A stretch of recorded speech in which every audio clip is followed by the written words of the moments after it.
Nah. 29 menit loh itu.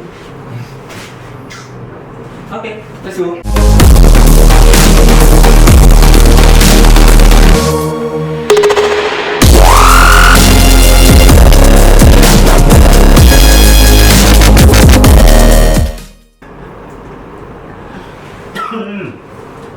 Selamat pagi, selamat berjumpa kembali dalam podcast kita KPP Pratama Medan Petisa X KPP Pratama Medan Barat. Apa kabarnya kawan pajak semuanya? Tentunya kami berharap dalam keadaan sehat ya. Nah, kembali lagi bersama kami di BTS Bincang Teks Seru. Bersama kami di Bersinar bersama Ayu, Anju, dan Tia. Nah, pada kesempatan kali ini kita akan berbicara mengenai PKP. Apa itu PKP? Pengusaha kena pajak. Nah, yang menarik di sini bagaimana kita berbincang mengenai sertifikat elektronik yang telah diterima oleh PKP. Nah, sebelum kita memulai perbincangan kita pada pagi hari yang berbahagia ini, kita menyapa dulu nih, sudah hadir di sini abang-abang kita yang dua orang yang ganteng-ganteng. Ganteng-ganteng. Halo Bang, selamat pagi. Bagaimana kabarnya? Sehat, baik, sehat. Anju, apa kabar Yu? Ya, sehat. Sehat? Ayo, Luar biasa ya, Bang ya. Luar biasa. Mantap. Walaupun di luar itu masih hujan lah ya, Hujan. hujan nggak tentu. Jadi kita tetap semangat untuk Yes. mendapatkan informasi kepada wajib pajak. Ya. Oke, benar sekali kawan pajak. Walaupun cuaca di luar mendung-mendung dan sering hujan gitu, jadi tetap kita di sini tetap memberikan informasi ya kepada wajib pajak. Nah, pada kesempatan podcast kita pada pagi hari ini, tadi seperti yang sudah saya sampaikan, kita akan membahas mengenai pengusaha kena pajak. Nah, di sini saya yang pertama sekali akan bertanya kepada Bang Tiar nih, Bang Tiar. Nah, di sini yang mau saya tanyakan yang pertama itu mengenai pengusaha kena pajak tentang sertifikat elektronik. Nah, kita tahu kan kawan pajak kalau misalnya pengusaha kena pajak itu sudah memperoleh sertifikat elektronik nih, sudah diaktifasi akunnya, sudah membuat passphrase, sudah membuat password aktivasi dan juga sudah menerima kode aktivasi dan sudah mendownload sertifikat elektroniknya dari loket TPT di tempat pengusaha kena pajak yang terdaftar. Selanjutnya apa nih Bang Tiar yang harus dilakukan oleh wajib pajak? Apakah sertifikat elektronik itu bisa langsung digunakan atau ada langkah-langkah khusus untuk dapat mengarah ke aplikasi e-fakturnya? Oh ya, baik, terima kasih Kak Ayu atas ini apa namanya pembukaannya sangat menarik. Nah, jadi tentunya untuk kawan pajak yang sudah terdaftar PKP dan sudah mendapatkan kode aktivasi, aktivasi itu diperoleh dari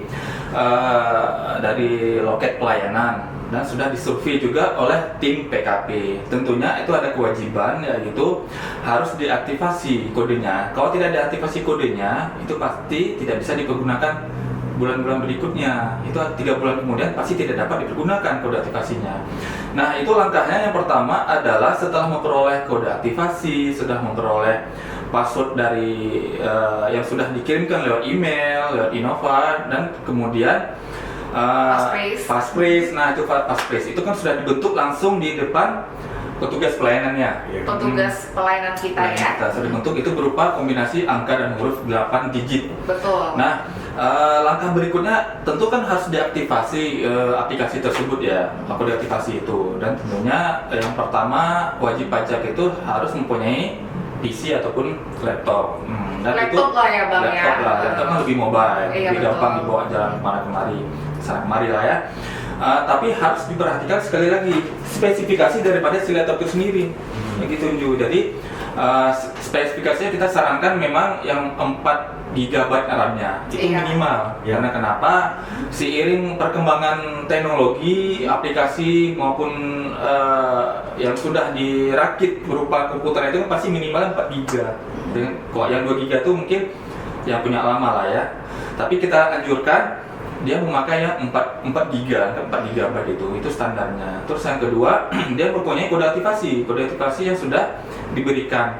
Dan yang ketiga, mempunyai password Innova Faktur.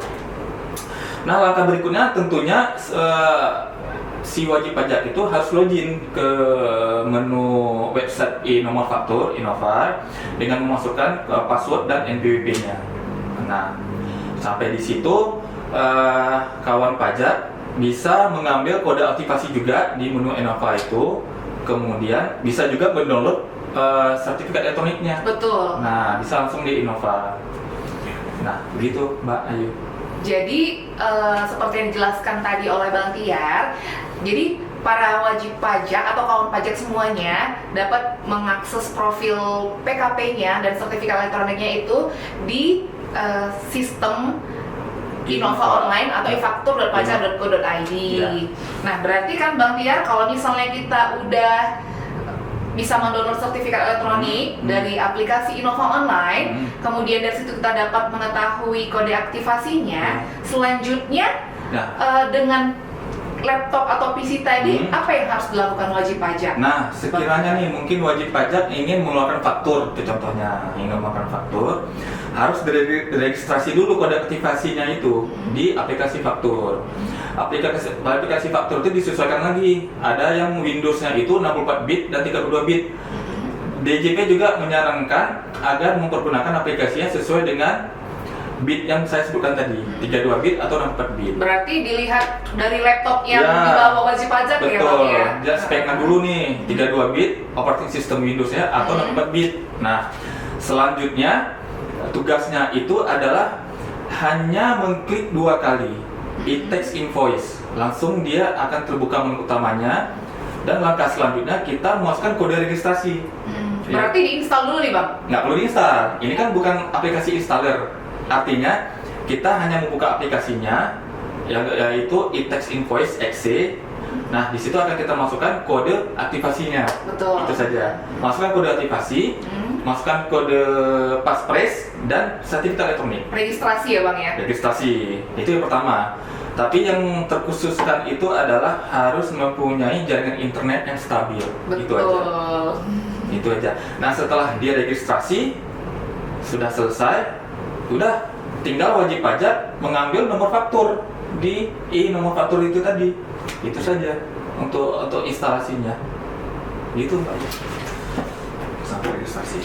Baik, kawan pajak, lengkap sekali ya penjelasan dari Bang Tiar mengenai registrasi kode aktivasi di sertifikat elektroniknya atau di aplikasi e-fakturnya. Nah, gimana nih kawan pajak? Udah mengerti kan atau udah jelaskan tentang registrasi di aplikasi e-fakturnya? Nah, selanjutnya ini kita mau membahas mengenai pelaporannya. Setelah tadi kita instalasi aplikasinya, kita registrasi, kemudian bagaimana mengenai pelaporannya apabila kita sudah membuat faktur pajak. Nah, di sini saya akan berbincang-bincang dengan Bang Anju mengenai pelaporan dari SPT masuk PPN ya Bang ya, setelah kawan pajak berhasil membuat faktur pajak. Bagaimana Bang kira-kira mengenai pelaporannya? Oke, kawan pajak, untuk melaporkan SPT PPN, jadi kita sudah ada kewajiban untuk melaporkan SPT PPN. Caranya itu pertama sekali sertifikat elektronik yang sudah kita punya itu dimasukkan ke dalam browser. Itu ada 2 cara. Pertama, sertifikat elektronik tadi diklik 2 kali, open, next, nanti dia minta passphrase, masukkan passphrase-nya, selesaikan, finish sampai sukses, selesai. Bisa juga langsung dari browser. Di browser itu nanti ada pilihan setting, terus ketiklah dia certificate kalau bahasa Inggris browsernya, tapi kalau bahasa Indonesia ketik aja sertifikat, nanti ada di menu pengamanan atau security, nanti dia minta file sertifikatnya yang mana, ambil, install, nanti dia minta passphrase, selesai.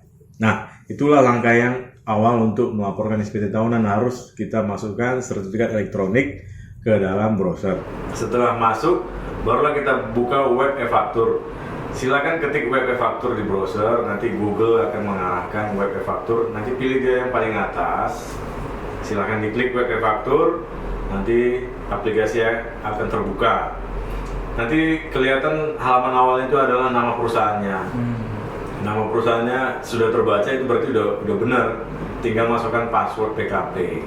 Setelah masukkan password PKP, nanti halaman awal juga di tampilan itu nanti ada menu di sebelah kiri monitoring SPT. Nah, silakan diklik monitoring SPT. Nanti ada menunya lagi di bawah. Silakan diklik menu yang ada di monitoring SPT itu. Nanti dia ada tampilannya 2022. Silakan tampilkan. Nanti di situ akan kelihatan jika kita sudah pernah lapor SPT tahunan. Jika belum, nanti datanya akan kosong. Selanjutnya nanti di sebelah kanan ada menu posting, ya. Jadi diklik menu posting, nanti jendelanya muncul mau bulan berapa, ya, masa berapa. Disesuaikan saja ya. Iya. Masukkan masa berapa. Nanti muncul jendelanya ada buka, hapus sama lapor ya. Silakan klik buka dulu. Selanjutnya nanti di situ ada menu-menu seperti SPT PPN. Silakan lihat A2, tampilkan. Nanti di situ adalah daftar-daftar faktur yang sudah pernah dibuat di masa itu, di bulan itu. Selanjutnya lihat juga B2 jika ada pajak masukan. Selanjutnya masuk langsung ke tab induk. Nanti di situ kalau memang status PPN-nya kurang bayar, masukkanlah kode NTPN, nomor transaksi penerima negara, agar bisa lapor SPT PPN. Jika tidak dimasukkan NTPN, nanti laporannya nggak bisa disubmit. Setelah dimasukkan NTPN, jika memang itu ada kurang bayar. Jika nihil, sudah langsung aja diinduk tadi. Centang yang di paling bawah ada tulisan yang warna merah. Pernyataan ya Bang? Pernyataan yang warna merah ditentang, isi nama pengurus, direktur, jabatannya direktur. Selanjutnya klik submit yang ada tombol di bawah. Nanti aplikasi itu minta file sertifikatnya kembali. Betul. Di mana disimpan ya Bang ya? Benar. Itu untuk memastikan aja. Ikuti aja langkah-langkah yang muncul di aplikasi. Ambil sertifikatnya, masukkan passphrase, selesai. Nanti dia masuk ke jendela yang ada pilihannya lapor. Kliklah lapor, klik lagi lapor, selesailah. Nah, begitulah. Ya sekedar informasi. Jadi dari aplikasi, nah, setelah misalnya nih ada kita buatkan faktur, otomatis data dari aplikasi tersebut akan masuk ke web faktur. Ya. Akan muncul secara otomatis sesuai dengan bulan pembuatan fakturnya. Betul. Tapi misalnya nggak ada buat faktur, masih nggak muncul dong, ya kan? Gitu. Jadi dengan kata lain, ketika kita buat e-faktur, faktur pajak dari aplikasi faktur, itu Iya. akan ngeling ya Bang ya? Otomatis Ke faktur akan ya? masuk data secara otomatis. Datanya akan masuk secara otomatis. Iya. Namun kalau nggak ada buat faktur pajak, berarti dia kosong ya Bang ya? Kosong ya. Berarti kalau nggak ada buat misalnya nih kita nggak ada transaksi atau nggak ada buat faktur pajak, ini wajib lapor juga nggak Bang?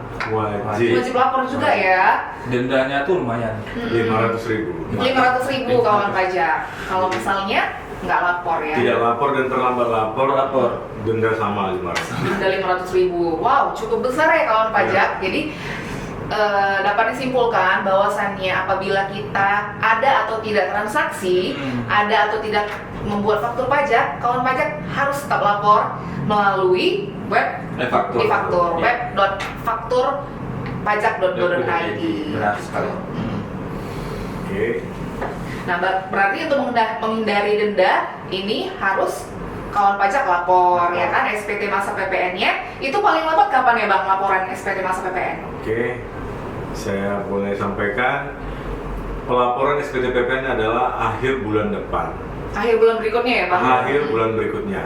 Jadi kalau bulan ini adalah bulan Desember, bulan depannya paling lama dilapor adalah 31 Januari. 31 Januari. Jangan terlambat. Betul sekali. Untuk pelaporan ya.